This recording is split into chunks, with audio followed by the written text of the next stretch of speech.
Hey guys, and welcome to this edition of Daniel and Gian Talk. Today I'm going to be reviewing Vada Chennai. திருப்பி அடிகளனா இவனுங்க நம்மள அடிச்சு ஓட விட்டுனே இருப்பானுங்க. Boy, oh boy, was I pleasantly surprised by this film. It was fucking awesome. I'm not going to lie. I was genuinely surprised, genuinely blown away, genuinely involved with what was going on. I understand why people say Anurag Kashyap loves Southern films because this movie was brutal, it was violent, it was thought-provoking, it was fast, it was smart. It was a lot of things. I mean, starting from that opening scene. The opening scene is actually the final shot of the trailer with the axe or whatever that comes onto the table, and then it reveals back and it shows the characters and they're completely like full of body parts and shit, like little pieces of skin and stuff. And it's one long take and you're just like, what are these guys are talking about who's gonna take the fall for who, and like they're discussing like what just happened. I love that because it automatically piques your interest. That's a perfect way to start a film. You enter the party late. So that way you don't really know what's been going on, but you can kind of see what's going on right now. And your mind starts working. And that's very effective because you start thinking, what the fuck happened? Why do they have fucking pieces of body on themselves? Like blood everywhere. What is this? And then the camera, what I like about it is the camera like pulls back from that first shot and it shows them, and then it starts to move around. And then you see the dead body on the floor. You don't know who it is. You find out later on in the movie, but the reveal of like that's just the camera keeps going around in circles and it finally reveals that body. Perfect.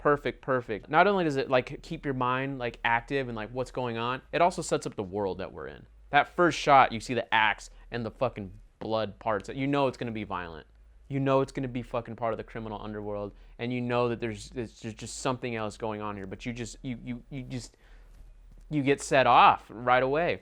And on my notes, I'm actually going to put this towards the camera right here. And this is when I was writing in the theater. Oh, you can't see. Fuck. Maybe I'll... It says, favorite Indian movie? Question mark. And that's what I had written this. And this is about 30 minutes into the movie. Because you cut to the prison scene, and it's showing all these introductions. And the movie was going so fast for me that I felt like I was watching a Scorsese film. And the whole time I just kept thinking, man, I wish I knew the language they were speaking. I don't know what language they were speaking because it was in, the South, so it's obviously probably not Hindi. I don't know if that's Tamil. I don't know. Let me know in the comments. All I kept thinking is like, fuck, man, I want to know their language so I could just watch this movie without having to like read. And because you watch a Scorsese movie, you watch anything. For me as an American, I don't need to read subtitles. I just watch the movie, and then I can really watch what he's doing with the camera and stuff like that. So as a result, like I really wanted to watch this movie a second time after I finished it the first time because I wanted to pay attention more to the intricacies of the story, things that I missed because it was going so lightning fast, and I love that. I love that. This is a filmmaker who is not assuming that the audience is stupid. In Sarkar, that director assumes that his audience is dumb because he has to feed the fucking audience all of this information. Oh, here's this little thing that you wouldn't have guessed by fucking using your fucking head. Here's this. In this movie, no. You need to pay attention and you need to fucking buckle that seatbelt because it's a non-stop ride. It does not slow down for anybody. If you don't know who the fucking names are, if you don't follow names and all these and like character faces and all these other things, you're gonna get lost. That's not the director's fault. That's your fault as an audience goer. Now, I don't think anyone got lost. That's my whole point. That's why I say all this. I believe that audiences are a lot smarter than a lot of big-time directors give them credit for. I genuinely believe that. Otherwise, why would they watch a good movie and say it's a good movie? They can watch these indie films and they're like, yeah, you know what? That is a good movie. It's because they have that fucking mental capacity. They're not stupid. They're not morons. So I commend the director here for giving the audience a benefit of the doubt. I appreciate that. And this is coming from a fucking Ferengi. I mean, what do I know? I'm not even Indian. So for me, it was hard to keep up, but I still did. So that just means to me, if you speak the language, you're definitely going to be able to keep up. So I appreciate that. It's been a few weeks since I've seen the movie. I should have done this review a few weeks ago. So, the intricacies of like the specific character detail and the moment to moment are not lost, but they're not as like impactful as they were before. Meaning, had I reviewed this film the day after I watched it, a lot of my references would have been super fresh and on the nose, and I would have been able to say, you know, in this scene, in this scene, in this scene. Time has passed since then, so it's kind of a little fuzzy. But there's things that I liked that I still remember now. One of them was the lead. I really enjoyed the lead. I liked his very subtle and minute performance. I really believed that he was a nice guy. And that's hard to pull off, because sometimes when you do a nice guy, you have to make him dumb for whatever reason.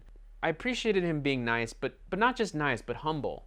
Like he was smart. He understood his circumstances. Like when he was in jail and he was playing against that main boss, playing that, like, the game, I forgot what it's called, which is cool, by the way. I've never seen that game before, but because the movie was so well done, I was actually able to pick up on it and figure it out. I'd love to play it. Let me know in the comments if any of you guys out there played this game. Anyway, it was cool. I really enjoyed it. But he knew that he was going to beat this boss, but he let the boss win.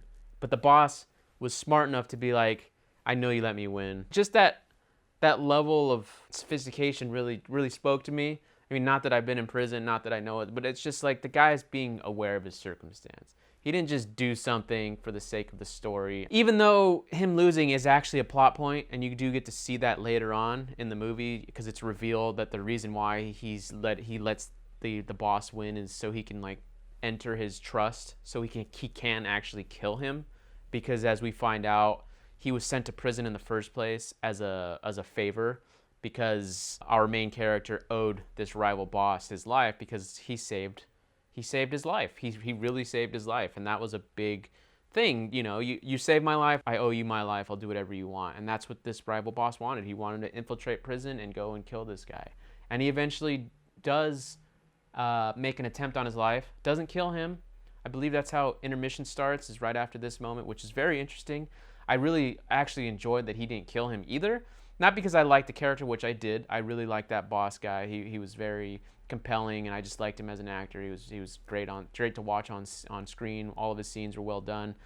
But I like that they made him disabled after, to really show how horrific and violent this shit is. I mean, he got stabbed in the face and in the neck and all this shit, and then when you see him the next time, he's like slobbering, he can't talk properly, he's disabled in a wheelchair.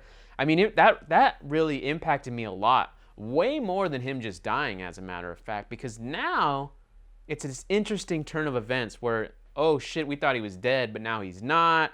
Does he remember did he see that the only guy that he trusted is actually the one who killed him? Does he know that? Like, these are the things that are popping up in my head. It creates a lot more dilemma. It creates more stakes. It creates more suspense. It creates everything. I mean, there's a wedding scene where they want to squash the beef towards the end, where all the rival families come together to, like, squash this beef. And it's actually the first time the guy in the wheelchair has seen this other guy since the prison, and so you're like, oh, is shit gonna go down? Like, you don't know. Like, you just don't know. So, and that's hats off to him not dying. But it's not that he just didn't die. It's that he was so physically affected by it that it was like this visceral feeling that I got, where I was like, oh my God, this human being got stabbed, and, like, you know, I'm not watching a movie. That's what I was thinking. Side note, there's a scene in the movie at a prison where they're showing a Rajnikant film, and everyone's like, woo! And that was funny. That was cool. I enjoyed seeing that, just because, you know, it supports how popular 2.0 is, and how much, and the reason why I'm, like, getting so much hate from all the Rajnikant fans out there, because I'm, like, saying 2.0 is probably gonna not be a good movie, etc., etc. So, like, I get it. I understand his stardom by seeing these little tidbits in these movies, and I appreciate that. You know, as far as the negatives, because not everything was positive, you know, towards the end of the movie, our lead goes from this humble, nice guy to this fucking ultimate badass, and you don't really get any justification for it. There's no training scenes. There's no, you know, he fought on his spare time or anything. Like, there's nothing that would allow you to believe that he's this guy who can just literally beat the shit out of people, outsmart people, like, do all these things. And so when that starts to happen towards the end of the movie, I was like, oh no, like, this movie was so good. Why did you go down, like, this over the top? Like, why did you do this? But the thing is, the action was so grounded that I kind of was like, okay, I don't like this, but it's kind of cool what's going on, so I won't say anything. This is his choice as a director. I'm not going to comment on it. Because there was no moments like in Sarkar where you have, like, people like flying off of fucking, you throw them on the ground, they bounce up 20 feet in the air. Like it was none of this. There's no winking at the camera. Like everything was stayed grounded. It stayed grounded. He learned how to fight somewhere. I don't know. Apparently this movie, the original cut for this film was like 5 hours long or something like that, which I would love to watch, by the way. So and I know this is multiple parts, so maybe in part 2 there's a flashback that'll like show like how he got this badass, like become this badass. I don't know, but you know, what I was watching was so good that it didn't destroy the movie for me. But it definitely is something I needed to point out, because there's no shift. Like, you don't know why he becomes this person. Like, how he's able to beat all these people up, how he's able to outsmart all these people with guns and things like that. So, you know, that part was a little rough. I mean, I understand how he might be able to outsmart people because he's in his little village, and these people who are coming in are not part of this village. So, like, that's another theme. Like, outsiders coming in, like, we need to stay strong as insiders. So, like, the outsmarting part, I bought. But him just overpowering people, you don't really see that in the movies, so there's no real setup for it. But a lot of the other things I really enjoyed, like the fact that he didn't even really have, he didn't even do anything but like kiss this girl at a movie theater, and then all of a sudden the town's against him, and look at this whore and all this shit, and it was like, holy shit, this is crazy here. Like, word spreads fast in this little town. And then the guys were constantly harassing the girl for basically being a slut, and it's like this whole dilemma, and I enjoyed that element. And I enjoyed the fact that the guy, you know, our main lead wanted to act tough to the bosses, and the bosses were like, fuck off, and they, you know, and it eventually led to them stabbing, like him and his friend, like stabbing the guy, and I was like, oh shit, it went down, because now they entered this new level of things, and that's actually what led our lead to, you know, be indebted to this other mob boss, is because the mob boss was able to like cover all this up and really help them out in this terrible situation.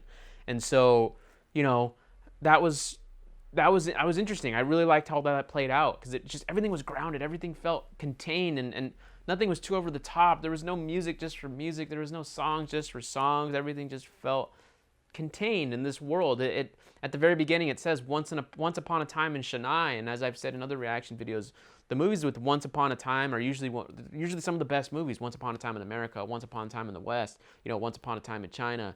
I mean, you can go on. And so like these films are really good movies because it tells a big story in a small contained thing, and this definitely enters that, in my opinion. Now, it's just part 1. There's supposed to be 2 more parts, I believe, or maybe it's just one other part. I just know that there's another one after this.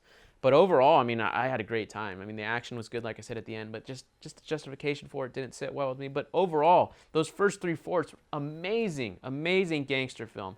Very quick, very action-packed. I mean, like I said, I wrote down best Indian film ever, ? You know, it's a very, very good one. It's a very, very good one. I commend the filmmakers involved for doing this, taking the chances, doing what you're doing, showing the grotesque violence, but just, I don't know. I enjoyed it. And plus, I got to see another part of India that I don't get to see very often, like this fishing village, Chennai, you know, the intimacy of all the characters living amongst one another. I mean, there's funny scenes where, because someone died, everyone riots and they're stealing everything, and then they have to return all this stuff. But, you know, there's no justification other than it's a riot season, so let's steal a new TV. And there's these little intricate moments that I enjoyed that, you know, I don't get in other Hindi films, other Bollywood films. Not for the most part, I don't get into that. So, like, for me, this allows me to learn a little bit more about Indian culture. I know it's a movie. I know it's not 1-to-1. I know that, like, a lot of this is dramatized, for the film going experience. But, you know, overall, it's something new and something refreshing, and I appreciate that. Let me know in the comments how you guys felt about this film, though. I mean, I'm very curious to know, because it was very well received, but it doesn't seem like the box office was as successful as it should have been, maybe. And you know, that's kind of a reoccurring theme with a lot of independent films. I know this is an independent film, but it's not a part of the mainstream. It's not a huge, high-budgeted film, and usually when you're dealing with those make all the money. Those also usually tend to be really stupid. But anyway, that's going to do it for this one. I really appreciate you guys checking it out. If you like what I had to say, hit that like button. Let me know in the comments below if you disagree with me. If not, that's okay too. But anyway, guys, see you on the next one.